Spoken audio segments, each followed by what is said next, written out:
నమస్కారం. ఈటీవీ 360కి స్వాగతం. ముందుగా ప్రధానాంశాలు. డిసెంబర్ కల్లా పోలవరం ప్రాజెక్టును జాతికి అంకితమిస్తామన్న సీఎం. నదుల అనుసంధానానికి పొరుగు రాష్ట్రాలు కలిసి రావాలని పిలుపు. 8 బిల్లులకు ఆమోదం తెలిపిన శాసనసభ. పాత వాహనాలపై హరిత పన్ను 20,000 నుంచి 3,000కు తగ్గింపు. మెడికల్ కాలేజీల అంశంపై చర్చకు వైసీపీ పట్టుతో మండలిలో రసాభాస. చైర్మన్ పోడియం వద్దకు వెళ్లి గందరగోళం సృష్టించిన విపక్ష సభ్యులు. మద్యం కేసు సోదాల్లో కీలక దస్త్రాలు స్వాధీనం చేసుకున్న ఈడీ. నకిలీ లావాదేవీలతో కిక్ బ్యాక్ చెల్లింపులు జరిగినట్లు గుర్తింపు.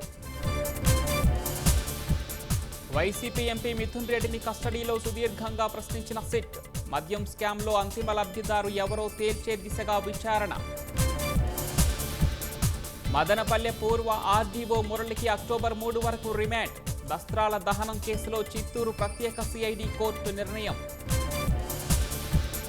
474 గుర్తింపు పొందని రిజిస్టర్డ్ రాజకీయ పార్టీలపై ఈసీ వేటు. 6 ఏళ్ల నుంచి ఎన్నికల్లో పోటీ చేయకపోవడంతో నిర్ణయం. సౌదీ పరస్పర ప్రయోజనాలు దృష్టిలో ఉంచుకుంటుందని ఆశిస్తున్నాం. పాక్తో రక్షణ ఒప్పందం నేపథ్యంలో భారత్ వ్యాఖ్య.